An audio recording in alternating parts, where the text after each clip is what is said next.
Welcome to the Deaf Kid Show. Let's go. Hey! All right. Welcome to the GK Show. Fun music at the beginning. Yeah!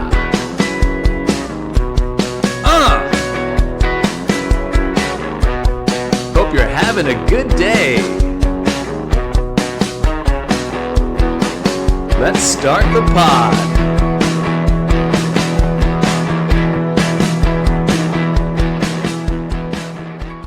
Are we recording? It's recording. All right. Okay, just had my coffee and I'm ready to let's do this. Oh man, I am so out of it, being stuck on the ship for this long. It is brutal. Walked around New Orleans yesterday, and I've been in New Orleans a bunch, and it was just sad, you know. The first time I was in New Orleans with my wife when we were just dating, and it's just like I want someone to walk around with. So sad. So anyways, I had my first show on this cruise last night, and oh man, it's so funny. Sometimes people come up to comedians and they're just like, how do you remember all that stuff, you know? And Lana, just remember my jokes. How do you remember the order? Well, last night I was having a great set, and then I just totally forgot what was supposed to come next in that set. And like usually I could just do whatever I want, but I have to do totally different shows, so I do kind of map out sets, like this set I do this, and the next set I do that, and the next set I do this, and the next set I do that, right? And I'm doing like completely different sets, so I'm just on stage, packed, standing room only, doing great. And then in my head I'm like, what the fuck comes next? I totally forgot. So then I just started doing material from them and doing other sets. And then as I'm doing the material though, like I'm not even selling it that well, because in my head I'm like, what is supposed to be here? I'm supposed to be doing something else, so I wasn't fully in it. Anyways, it was a little up and down. It was great, and then it was like, and then I got it back at the end and whatever. So it's so funny because like the audience has no idea. They're not going, you know, oh, this is not what's supposed to come next. But in my head, I'm just so pissed off about it. I was so mad at myself last night, going to sleep, even though people were like, oh, you were great, can't wait to come to your other shows. And in my head I'm like, oh, that was not great. I let you guys down. It could have been better, but whatever, as long as they had fun. It's also a late show. That's like the first night of their little trip, and then it's such a late show, so people are just, you know, either they've been drinking all day, well, probably both of these things, because they just got on their vacation, you know what I mean? And then, so they've been drinking all day, and then it's late, so they're tired, you know, because you get on, you start day drinking. That's the thing. Oh, there was a guy on, did I mention this? There was a guy on, I bumped into the last one, and he's like, this guy's like 50, right? And he was like at a lot of my shows, so they were all like, hey, there he is, right? When I'm walking around, I'm like, oh, hey, what's up, guys? And then the wife goes, oh man, if you would have seen him earlier, you would have had so many jokes, blah blah blah. I'm like, oh, what happened? And then they're like, she's like, he was passed out face down in front of the elevator. And I was like, what? And I go, that was today? And he's like, yeah, but look at me, man, I'm back, look at me. And I'm like, geez, dude, if I get that drunk during a day where I pass out in public on the ground, that's kind of the end of my day. Like, I'm waking up from that. I am not gonna this guy had energy, and he was just like, look at me, I'm 50, and I don't care, I'll bounce right back. I go, you bounce right back? You're still partying? How do you pass out in public face down in front of an elevator, and then someone's like, hey man, wake up, and you're like, all right, let's party. You're just right back to partying. So I don't know what my point was. Oh yeah, these people just like party pretty hard, I think, on these things. Oh, all right, anyways, real quick, got to get it out of the way. Please take 10 seconds, rate the podcast 5 stars, subscribe, leave a review. Rating 5 stars is the most important thing. If you could just do that. And it's the quickest. It's the most important and the quickest, so please do it. And then if you leave a review, that'd be awesome. And if you subscribe, tell a friend, share a podcast you like, that would totally help me out. All right, let me see. I thought this popped into my head the other day. I don't know why. I don't know why this popped into my head. Oh yeah, just basic logic. Okay, let's just talk about basic logic in life. I always try and live by logic, and sometimes I definitely fall very short. I remember when I was in high school, and I took the SATs, and I wasn't happy with my score. It wasn't like a bad score, but it was just like not good, right? It wasn't very eye popping. And the SATs, I don't know how it is now. I think they changed. I think it's out of like 2,400 or something now. But at the time when I took it, it was out of 1,600. Okay. And the school I went to, all these kids were taking SAT prep classes, and they were stressed out so much because they were all just like, I gotta get into the best college. I gotta get into the best college. I gotta take the SAT prep. I gotta get the highest score possible. And some kids were like really smart, and you're like, well, they're gonna score really high. And other kids, you're just like, you're stressing yourself out so much. Like, this can't be healthy. It can't be good to stress yourself that much about a test. Like, how are you gonna perform well on that test? So we took it the first time, and I got this, okay score. And then I looked at it, and the SAT is math and then English, right? Like, that's it. Which is kind of weird, because why do you study all that other shit? And then the SAT, which is supposedly so important, it's just math and English. So, or math and verbal, is that what it is? I don't know. Was it called English or verbal? So, I was in accelerated math all through high school, all through junior high and high school, until I got to calculus. And then calculus, I just couldn't, all the other math came like more natural to me, and then that one I just was not good, right? So I think it was like algebra 2 or something like that, which is pre-calculus. I don't know. Once like all the letters got involved, and it was like all these parentheses and letters, I'm like, what is this for? I don't get what this is for. And I took a IQ test, I remember once, and it said the type of brain I have is I'm a visual mathematician. So things that like logically make sense, I'm good at that stuff. But then more abstract stuff, sometimes I guess I'm not as good. So anyways, I looked at the test and I was like, man, I'm not gonna get like that much better at math. Like, I don't see how my math is gonna just become so much better. And I scored pretty well, I think, on the math. But verbal, I mean, after taking the test, I was like, there's just like a bunch of questions, like, what's this word mean? Or, what's the word mean? But it's like, this word is comparable to this word, or this word is to this word as that word is to whatever, right? I think it was stuff like that. So I just remember thinking, man, my vocabulary could get better. I could study words. So all these kids are spending hundreds and hundreds of dollars, maybe thousands. I don't know if it was thousands, but they're spending a lot of money on these SAT prep classes, stressing themselves out. And I was like, I'm just going to buy this book. I think I might have told my parents, like, yeah, I think I could get better on verbal. So I found this book called SAT Verbal Velocity. And then I just studied those words. And then I took the test again, and I went up 100 points. And I'm trying to remember if all 100 were in verbal. It was either all 100 were in verbal, or I went up 80 in verbal and 20 in math, or something like that. Or I might have gone like down 20 in math and up 120 in verbal, something like that. It might have been something like that. But anyways, basically my math stayed the same. My verbal went way up. And a lot of the kids that took the SAT prep classes went down. Could you imagine taking a class where like, we guarantee you will be the best version of yourself, and then you just go down, you're going to get a better score, we guarantee. A lot of those classes I remember were like, we guarantee you go up at least 200 points or 100 points or whatever it was, And then I remember people were like, how'd you go up? You went up 100 points? I don't know if anybody went up as much as I went up. I'm being dead serious. I'm not trying to like brag or anything. I didn't get an amazing SAT score. I think I got 1220 was my final score after I took it a second time, which is it's like good. I think it's above average, but it's not like blowing anybody out of the water. It's nothing great. I knew a lot of people that got. I knew a guy that got like 1590. I knew people who got like 14 stuff, 1530, shit like that. Really wanted to get into the 13s. I mean, that'd be great, but why do I care about this now? Anyways, they were just like, what'd you do? Like, what's my special formula? And I was just like, I just thought about it logically. Like, I wasn't going to get better at math. There wasn't enough time. I wasn't going to grasp things that all of a sudden I wasn't going to grasp things all of a sudden that I was never able to grasp all these years. And, but I knew I could learn more words. Like, what was so hard about that? I bought a book for like $12, Verbal Velocity, SAT Verbal Velocity. And I went up. So I don't know, just pretty proud of that. I think I should apply more logic to my career because I don't know what I'm doing. Let's see. Oh, I read this article. Okay, so because I can't have access to the internet, what I did is I took screenshots of a couple articles so I could talk about them. This first one is like pretty morbid. It's kind of weird, but my email's in the show notes if you want to email me, give your opinion, or you can always give your opinion on social media. I'm at Jeff Keith, GeoffKeith.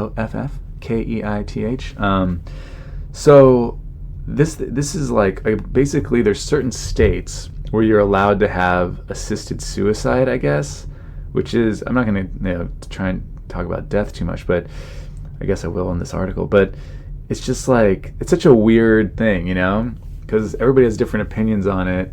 And it is like a strange thing. Like people are like, oh, like I just wanted to go. So anyways, so I chose to go. So here's this is it's called "In the Face of Death: The Party of a Lifetime" from Seattle. The day he picked to die, Robert Fuller had the party of a lifetime. So that's so strange. Like how do you go to that party? You know it's gonna end shitty. You know what I mean? You know your boy's about to kill himself. So strange. Like that's just, if you get that invite and you have something else scheduled. You know what I mean? Like, say I had a friend that was doing this, or someone I knew, and I knew him well enough to get an invite to the party. Okay, the party. This party sucks. So you get an invite to the party, and then, but I'm like, I got a gig. I'm actually working that weekend. Do I cancel my gig where I make money to provide for my family to go watch you kill yourself? Like, I don't think so. I think I'm kind of like, dude. I vote no, don't do that, and also, like, I'm not coming. Like, is that like a wedding? Like, do people feel the need to be like, oh, I gotta make that? Okay. Hey, cancel last week of September because we got a death party we're going to. Robert's gonna kill himself. We gotta go. That's gonna be fun. It's gonna be a good time, so I don't want to miss that. You know what I mean? They're gonna have little coffin cookies, little Grim Reaper gummies. Like, what is that cake at that party? Anyways, all right. In the morning, he dressed in a blue Hawaiian shirt and married his partner while sitting on a couch in their senior housing apartment. So this guy has a partner. He has a life partner. He's just like, what is this person's vote? He then took the elevator down 3 floors to the building's common room, decorated with balloons and flowers. With an elaborately carved walking stick, he shuffled around to greet dozens of well-wishers and friends from across the decades, fellow church parishioners and social work volunteers. The crowd spilled into a sunny courtyard on a beautiful spring day. Yeah, well, weather was beautiful. I don't know about what's about to happen. A gospel choir sang. A violinist and soprano performed Ave Maria, beautiful song, kind of ruining it for me now. A Seattle poet recited an original piece imagining Fuller as a tree with birds perched on his thoughts. Oh, geez. That's interesting. So, like, okay, I guess this guy wants, that'd be cool to be a tree with birds perched on. Why would the tree have thoughts? I'm so confused. It's poetry. And when the time came, quote, Uncle Bob banged his walking stick on the ceiling to command attention. On the ceiling. I'll be leaving you. Oh, I get it. I'm so stupid right now. I'll be leaving you in little over an hour, he announced. A sob burst. Yeah, of course. Like, what if you are having a great... Okay, this is what, when I read this part, he's like, I'll be leaving you in a little over an hour. And it's like, obviously, there's like a scheduled time. What if you're just having a great party? What if you're just having such a good time? You're like, hey, can we just like postpone this until, the party kind of sucks? Oh, just burp, sorry. You know what I mean? Just like everyone's having a great time. You know what I mean? Bruno Mars is playing. Everyone's dancing. They didn't realize they could still move like that. Next thing you know, it's like, oh, hey guys. Record scratch. It's time for me to kill myself. And I was like, no, come on. It's not even curfew. I'll be leaving you in a little over an hour, he announced. A sob burst. Fuller turned his head sympathetically. Like, am I missing? Oh, sympathetically towards its source. I'm ready to go, he said. I'm tired. Jeez, dude, it's like, way to ruin the party. Like, you're tired? Everybody else is having a party. Later that afternoon, Fuller plunged 2 syringes filled with a light brown liquid, a fatal drug combination mixed with Kahlua, his favorite alcohol. It's like, what, dude? Just like, you can just put in your favorite alcohol with your death cocktail into a feeding tube in his abdomen. Oh, that sounds like a terrible way to go.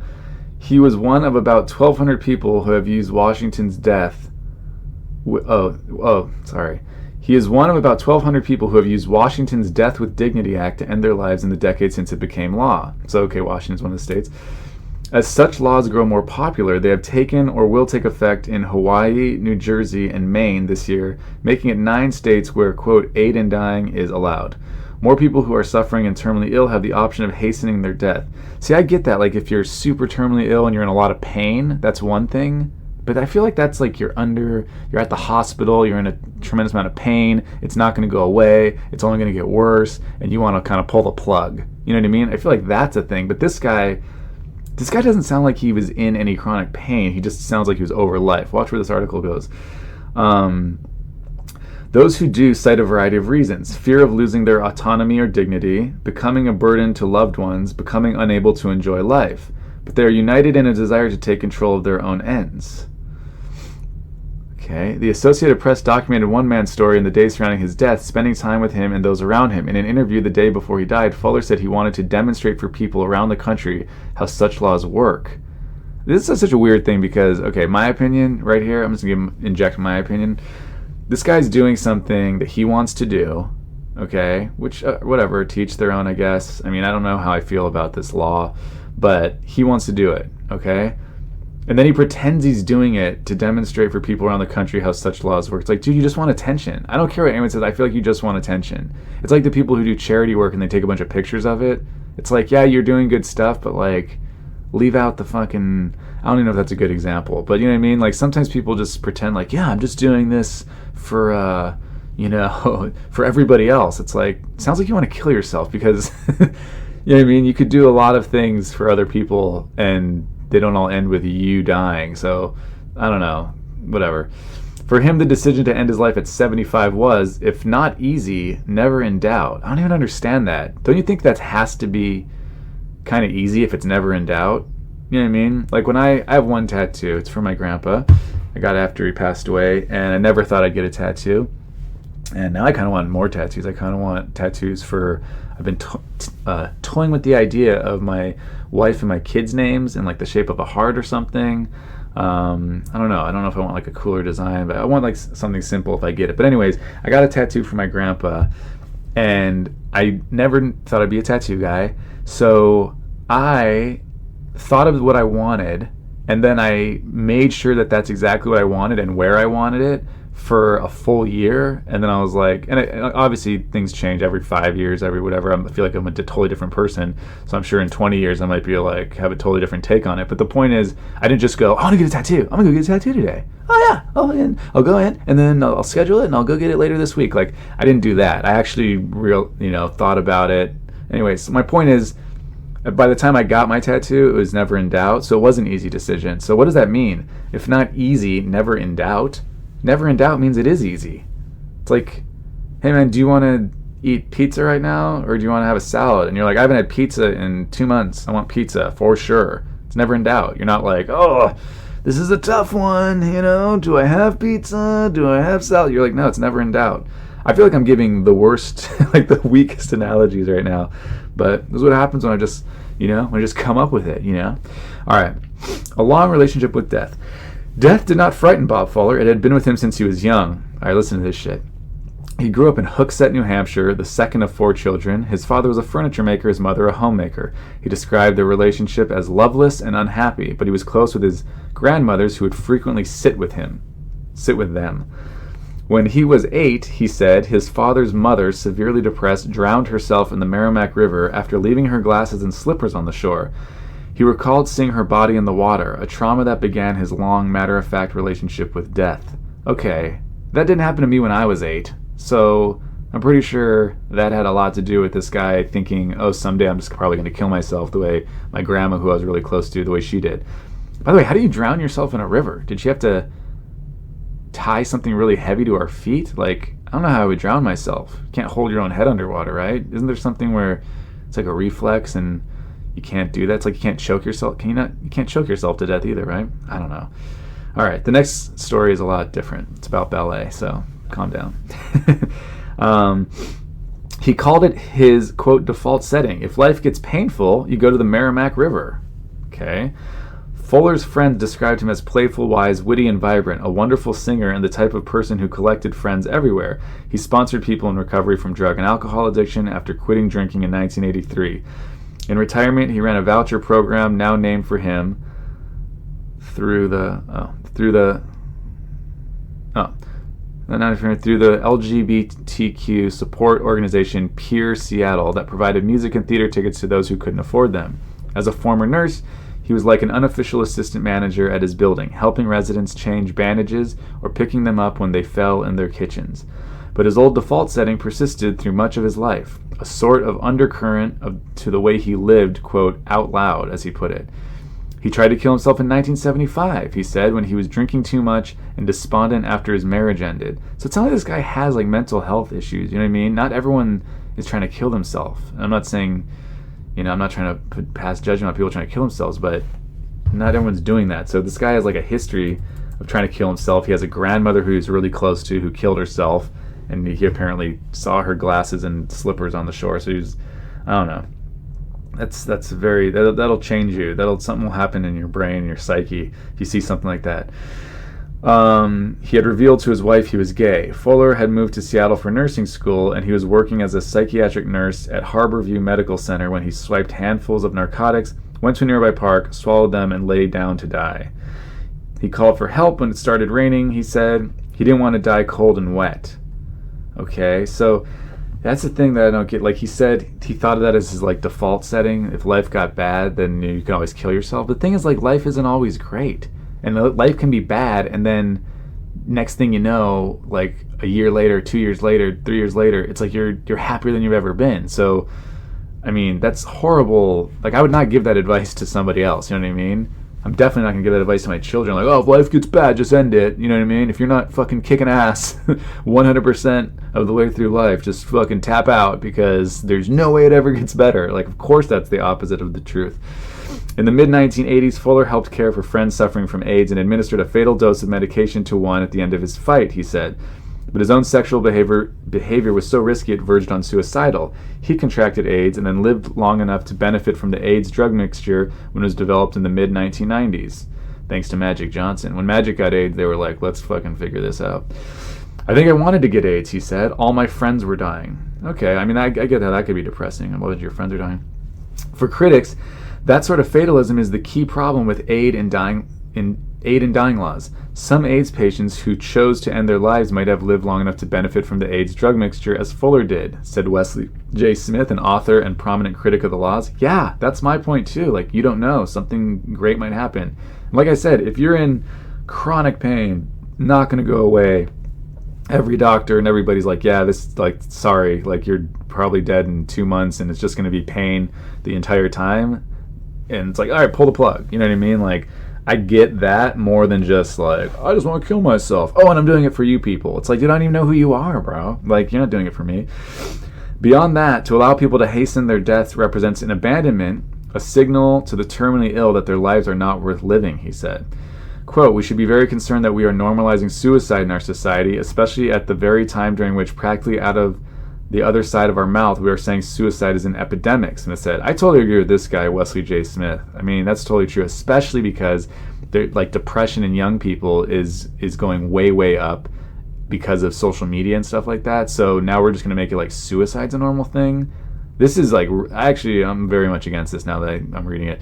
Like, this is not a good thing. Like, to make it like, oh yeah, killing yourself is fine, like totally cool. Like, what about all the people around you it affects? Like, because this is going to bleed into younger people who go, oh, that guy was 75 and he was old, but, you know, I'm 28 and I am super depressed right now because my marriage ended, or my girlfriend dumped me, or my boyfriend dumped me, or I don't have a good job or the job I want, or I don't have the career I want, or, you know, whatever, so I'm going to kill myself. And then it's like all those people's friends, family, like there's like a big effect that affects everyone. So it is a selfish move, I think. I think it's a pretty selfish move. Whether such deaths do constitute suicide is a semantic debate. In Washington and other states with aid and dying laws, coroners are forbidden from categorizing the deaths as suicide. Instead, they list natural causes. That's bullshit. That's just lying. Opponents, including the American Medical Association, maintain that, quote, assisted suicide is more accurate. Well, yeah, it's definitely more accurate than natural causes, shooting drugs into your abdomen mixed with Kahlua because it's your favorite drink because you're trying to kill yourself and you know that will kill you. That's not natural causes. That's bullshit. Yeah, I don't like that at all because that's just straight up lying. And then like hundreds of years from now or something, if this, people are looking into it, they'll be like, whoa, what are you talking about? Look at the statistics. These people all died from natural causes. All right, next chunk. Why should I suffer? Fuller had long thought that if he were ever to become terminally ill, he would want to control his death. That notion was reinforced years ago when a woman in his building used Washington's law, he said. She explained the requirements for him, including that 2 doctors must certify you have less than 6 months to live, that you must be competent, and that you must request the fatal drugs. Sorry, I'm just going to the next page. These are all screenshots.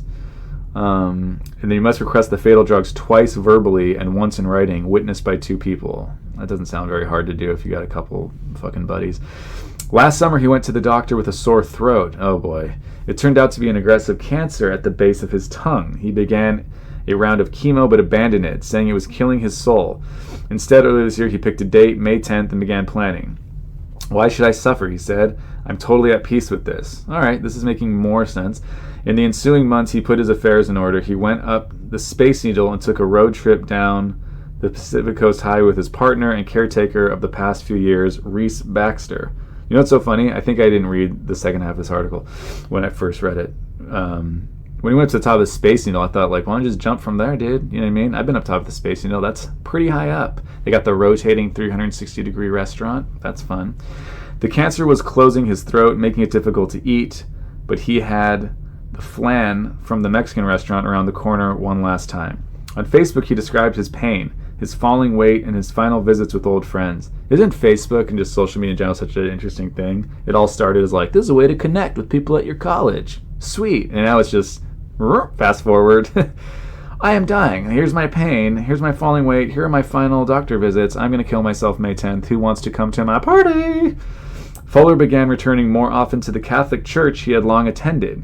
His spiritual views were hardly orthodox. He considered himself a shaman and described his impending death as a state of, quote, perpetual meditation.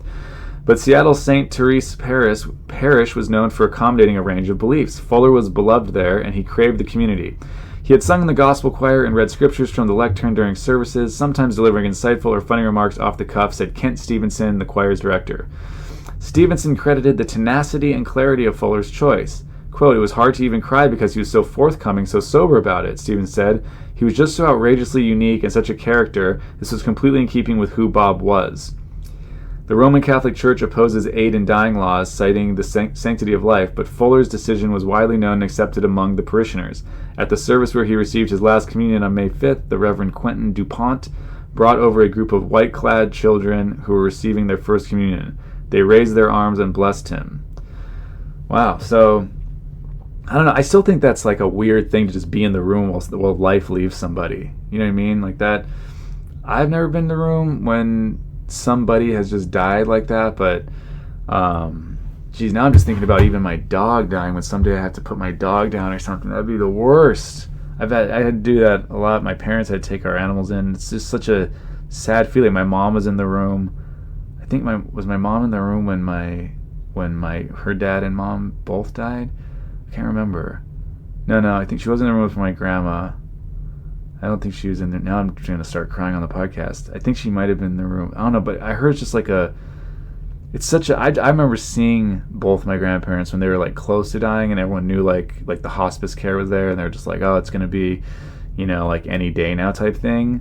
It's horrible. Like, why would you want to? I guess they're not. This guy's just injecting something, and it kind of looks like he goes to sleep, but I don't know. It's just like they have this weird breathing thing, and it's like this strange thing, and there is like this feeling I've heard that like some sort of like soul or something is leaving somebody. I don't know. All right, this is a horrible topic. We're almost done. Next story's better. The end. As he hugged friends and sang along at his party, Fuller appeared serene, betraying no sign of reconsideration. He also kept his sense of humor, greeting a reporter by saying, I'm dying to read your story. That's a pretty good joke. Come on. Quote, you can find me in God's eyes. You can find me in beautiful music, he told the crowd. You can find me in terrible, terrible farts. He invited those who wished to be with him for his death to come upstairs. Friends packed into his bedroom, Oh, geez. So it's like, oh, so he was just going to like walk upstairs. Oh, man. He changed into satin, navy blue pajamas and lay down in his bed. Quote, "It's hard to be here, but I wouldn't miss it," said Yvonne Kilcup of Tacoma, whom Fuller began sponsoring in recovery 24 years ago. Quote, "He gave me a good solid kick in the butt. Now I'm going to hold his feet as he passes." Ooh, I wonder if that was like a debate, like who gets to hold his feet? And Yvonne's like, "I've known him 24 years. And somebody else was like, "Well, I've known him 28. Can I hold his feet?" It's like, well, you got when did you get invited to this party? I got invited like right away. Okay. In the kitchen, 2 volunteers with the nonprofit End of Life Washington mixed the drugs and Kahlua in a glass measuring cup. They said they considered themselves to be like midwives, helping usher people out of the world instead of into it. Everyone's just giving themselves their own definition of what's going on. Quote, if you do this, if you put this in your system, you'll go to sleep and you won't wake up, one Stephanie Murray told him as she delivered the syringes. "I do," Fuller answered. Fuller plunged the syringes. After a few moments of tense quiet, he led his friends... Oh man, where is this? He led his friends in singing. Wait, what? "I'm so glad we had this time together," the sign-off from the old Carol Burnett television show. His eyes closed for longer and longer periods. "I'm still here," he said, and then he wasn't. Ugh, that is some morbid stuff. I don't know. What do you guys think? Oh, that is... I guess if you're like gonna die and all that stuff, you don't want to be in pain. I just feel like that'd be just a weird moment to make that decision. I don't know. I just don't think suicide should be normalized. Okay, next story. Let's just move on from that. Male dancers confront ABC's Lara Spencer over a joke. Oh, this one was pretty. This is just where we're at. Lara Spencer is sorry for making fun of Prince George for taking ballet class. The Good Morning America co-anchor, 50, issued an apology on the show Monday saying, quote, "I screwed up. I did. The comment I made about the dance was insensitive. It was stupid, and I am deeply sorry." She went on to say that she, quote, "spoke with several members of the dance community over the last few days. I have listened. I have learned about the bravery that it takes for a young boy to pursue a career in dance. And last night I sat down with 3 influential dancers who lived it firsthand." That was followed by an interview with Spencer and acclaimed ballet dancers Robbie Fairchild, Travis Wall, and Fabrice Calmels. At the end of the interview, Spencer said her, quote, "lesson is that words hurt, and while it was not her intention, it was insensitive," and that she thanked them for letting her apologize, quote, "personally, and for educating her on the bullying that young male dancers face. Quote, again, I am really sorry," she concluded. Is she fucking stupid? Of course young boys who want to get into ballet are going to be bullied by jerks. Like, what? How stupid? She's 50. She doesn't realize that that's a thing. That if you're a boy and everybody else is going into football, and you're like, "Oh, I'm going to take ballet," that the other boys aren't going to be, not all of them, but some of them are going to be like, "Oh, ballet class. Oh, somebody's a fairy." You know they're going to say stupid shit like that. She had no idea? I don't buy this lady's bullshit story. As the segment ended, Spencer told her co-hosts, "So grateful for a very positive conversation and the opportunity to turn a negative into a teachable moment." While all this went down, a group of male dancers protested outside by putting on a performance to stand up against bullying. Okay. Last Thursday, Spencer was reporting on the 6-year-old prince's curriculum as he starts year 2 at Thomas's Battersea, saying the future King of England will be putting down the Play-Doh to take on religious studies, computer programming, poetry, and ballet, among other things. Then, while laughing, she added, "Prince William says Prince George absolutely loves ballet. I have news for you, Prince William. We'll see how long that lasts. I mean, he might end up between the religious studies and the computer programming. I just want to go back to the Play-Doh." She received widespread criticism from everyone from Fairchild, Wall, Calmels to Gene Kelly's widow and choreographer, Debbie Allen. Well, I didn't know Debbie Allen was married to Gene Kelly. That's why they had her video. I can't play these videos on... oh, you know what? I think I can find these videos on their Instagram because they're posted to Instagram. Oh, that's great. So maybe I'll try and find it. It'll be a little weird reading it. Spencer, a mom of 2 teens, a son and daughter, took to social media the day after to apologize as well. Quote, "From ballet to anything anyone wants to explore in life, I say go for it. I fully believe we should all be free to pursue our passions." In 2018, it was announced Spencer would be logging less time on the morning show, appearing 3 days a week. I like how they add that at the end. Like, it's not because of this, but they're like, by the way, she's logging less time in case anyone's still upset about this. All right, so let's see. Lara Spencer, dude. I want to see if I could find this on Twitter because, and while I'm trying to find this, hopefully I can find the video because I can't play videos if they're like embedded into Twitter. So this is okay. I'm not saying what this lady. I don't think what this lady did was that crazy. But this is what bothers me. They make it sound like she was the one laughing only. When she read it, okay, people started laughing. So the whole audience started laughing. Let me see if this is it. GMA's Lara Spencer is being criticized for laughing about Prince George's ballet dancing. Prince William says George absolutely loves ballet. I have news for you, Prince William. We'll see how long that lasts.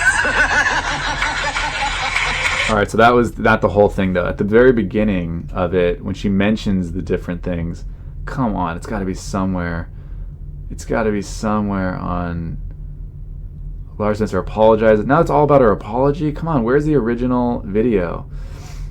Oh no! We got to find this thing. But did Twitter take it down because Lara Spencer's at GMA and they like GMA? I don't know what's going on here. Lara Spencer, GMA. Let's see if truly just great. These are just people shitting on her. Oh, this is so bad. I can't find it. Anyways, let's see if we could find Debbie Allen's response to it. So hers was on Instagram. Basically, when she first listed off the things, like I read in that article, how, you know, she's like, he'll be doing this, and ballet. The audience laughed. The other co-hosts laughed.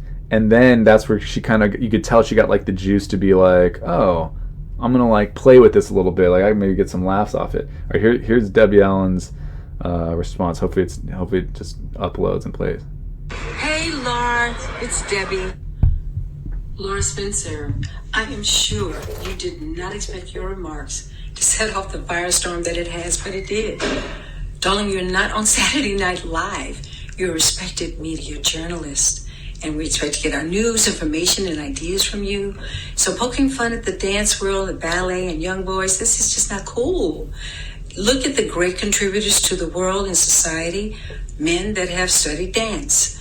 Steve Jobs, hello, you know, Bob Fosse, Christopher Walken, Dustin Hoffman, Patrick Dempsey, Norman Nixon, Herschel. It's a long, long list. So you owe not just the royal family, but the dance world an apology. For poking fun is something that we're very sensitive about because we don't have enough money, enough opportunity in the arts for young people. We'd get more Steve Jobs if we had more ballet, less bullying. Lara Spencer. There we go. I am sure. That's Debbie Allen, dude, making some solid points to Lara Spencer. Where is the video of Lara Spencer doing it? Maybe I can find it on... I just want to point out, I'm not like defending this lady Lara Spencer. She's just some whatever morning news person who probably thinks she's hilarious. But I want to find the video because when she says it, unless I'm mistaken, the first time I watched it, the audience laughs. This is just a bunch of people responding to Lara Spencer. Oh, come on, guys. There's not one clip. I'm just going through all of Instagram. There's like over 1,000 videos with hashtag Lara Spencer, and none of them are Lara Spencer. Maybe it's just this guy. I think this is Travis Walls or something. Travis Wall, thank you. This is his message. Sir, Good Morning America. Yesterday you made comments while talking about Prince George wanting to take a ballet class and laughing that he loves it. And I found these comments to be very upsetting. Not only did you inspire your audience and colleagues to participate in the laughter, you have now added fuel to the fire to a massive problem in this country, which is bullying. As a dancer myself, I was bullied all the time growing up, and I'm thankful that I used that as motivation to be successful, but that's not the case for every child. I'm not sure if you know what ballet teaches you, especially if you pronounce it ballet, but ballet teaches you integrity, teaches you discipline, teaches you respect, and it teaches you bravery. And if there are any boys out there that want to dance and want to pick up a dance class, do it. Boys dance too, shut up that laughter, and you can be successful if you work really hard. So Laura, I'm just giving you this. The next time you want to laugh at a child for taking a dance class or laugh at them at all, look at yourself in the mirror and ask yourself if you want to be a bully today. Boom. I kind of like the fact that this lady's getting so owned over it. It's kind of funny. You know what I mean? It is kind of weird, though. Like, I wouldn't care if my son wanted to play ballet. Oh, man. Be in ballet. I feel like it would really help with balance and stuff. You know what I mean? And then it'll help them if you want to play other sports too, like basketball and stuff like that. I'm going to give one last ditch attempt to find this Lara Spencer video. Actually, I mean, is it even worth it? Does anyone even care? I'm just videos. Okay, I'll click videos on Twitter and see what we got. This is probably not a good listen right now. The ballet world. These are all just her apology. This sucks. Okay, whatever. Try and find the original video. It's just like, I don't think it's as bad because the audience starts laughing and they're creating, that's the only thing I'll back this lady up on, because she is a dort, new word, for, you know, thinking it's so funny that a boy would be in ballet, but because I really, like, a lot of boys are in ballet. So I get that. I get the backlash, but I don't buy that she created this whole joke or something and made the audience laugh like she did after the audience was laughing. It is kind of the way, because the way she said it though. But this lady got fucking served. All right, here is this is what I'm gonna do now. I was trying to think of other ways we could do things on the pod when I don't have like full access to the internet. So I looked up some fun facts on Twitter, right? If the earth stopped for 1 second and you weren't belt buckled to the earth, you would fall over and roll 800 miles per hour due east, killing everyone. All right. Here's why I like this. The first response that I see when I screenshot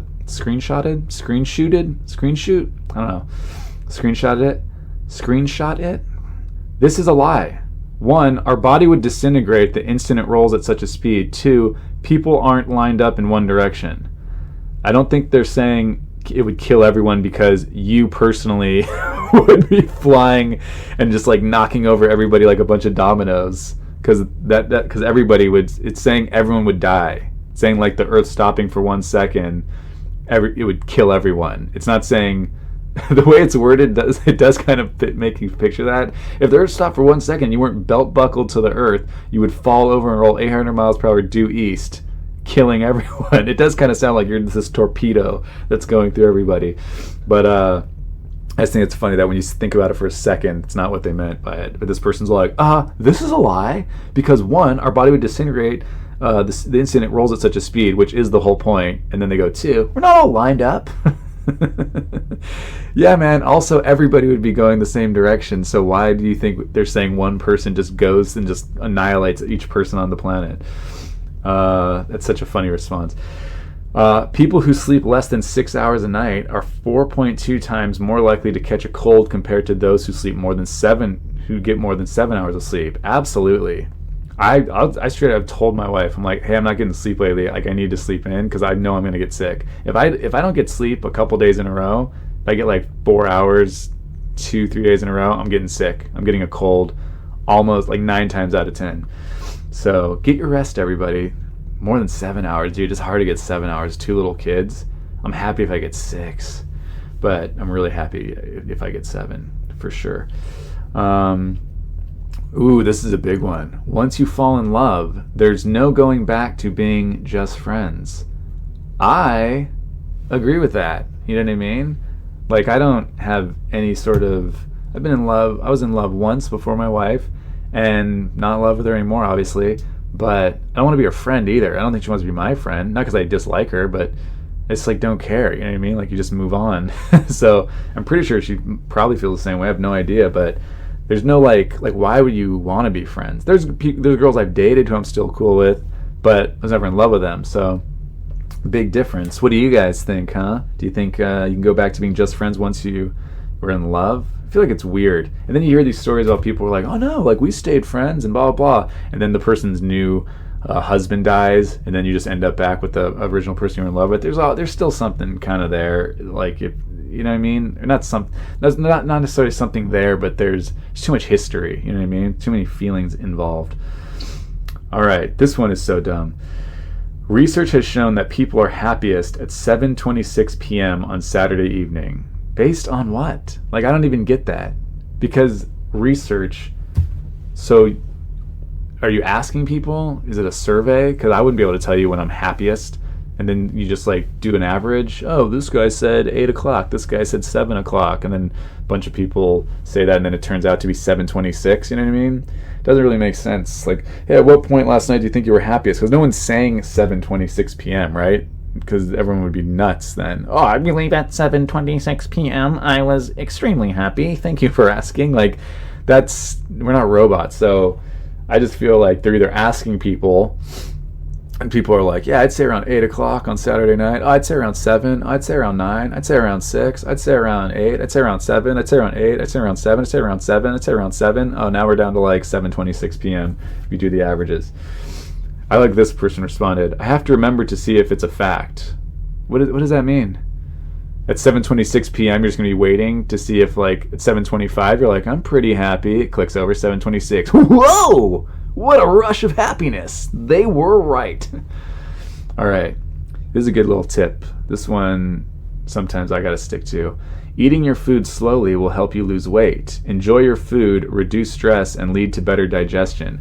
First off, totally leads to better digestion because you chew your food more. But also, I think eating slowly because it takes a while for your body to recognize it's full. So if you eat fast, you'll overeat. But if you eat slowly, you're like, oh, I'm already full. I'm good. I don't need to eat anymore. So that's a good one. You know what I mean? Got to keep that in mind. When I'm on these ships, I do intermittent fasting too, just to shed some body fat. Because when I'm in town, it's so hard to get to the gym with the kids. And then I also eat. I don't eat as well when I'm with my kids because you're just in a rush. You eat whatever's around. Some days I can, but then also, I don't know, late at night if I don't have a show or something, my wife and I finally want to relax. Hey, let's have some wine. You know what I mean? Like that's a lot of calories, a lot of sugar there. Alcohol, not the best. I do like a glass of wine though. Oh man, I still have this. When we went to wine country for our anniversary, we still have a couple expensive bottles for me, okay? Like these bottles spent like $50-something on a bottle, which is the most I've ever spent on a bottle of wine. And that bottle though, we tasted it there. Ooh, is it good? There was a bottle. Do I still have a picture of it? I might have some of my pictures. We'll do some of these other facts later, I guess. So let me see if I still have a picture of this bottle. Because when we went to Napa, we stopped at a Total Wine & More. Total Wine & More is great. They have all these different bottles on. Here it is. Ooh, okay. So I'm going to tell you guys about this bottle. And they say like, oh, this is like they rate like their Pinot Noirs and their Cabernet Sauvignon, you know? So I like Pinot Noir, Cabernet Sauvignon. So does my wife. I think my wife likes Merlot as well, but we generally drink Cabs or Pinot Noir. And so I'm like, I was, you know, my wife and I are not like big wine snobs or anything. We don't know. We like wine, but I go, let's like see which ones are rated high, like in the top 10, and we'll get some of those, right? And she's like, yeah, that's a good idea. And so this one, I don't even know if this was their top rated Cabernet. This one, Cabernet, it's usually $28, right? But it was on sale for $19.99, and if you mix 6, you got 6 or more that were part of this thing, which is what we do. We got 6 bottles. It was $17.99. So for only $18, I got this bottle. It is a 2004 93 points, 93 point score, which is really good. A 2014 Moscota Vineyards Unanime. I'm usually good at pronouncing things, and I still cannot pronounce this. It's Unanime. Unanime? Anyways, unanime. I think there's a little accent over the A. Anyways, let's just leave the podcast there. If you guys go to Total Wine & More, and I believe this is a Cabernet. Yeah, it's Cabernet. The 2014 Unanime, Unanime, Moscata Vineyards. Ooh, it's good. And if it's still on sale, you got to get it. Okay, guys, this podcast was a little long. That death article was super long. That was weird. Hopefully there were some fun parts to talk about, but that was a pretty morbid subject. Anyways, if you guys are enjoying it, please subscribe, rate the podcast 5 stars. And yeah, once I'm in Cozumel, I'll upload this. Thank you for listening to my daddy.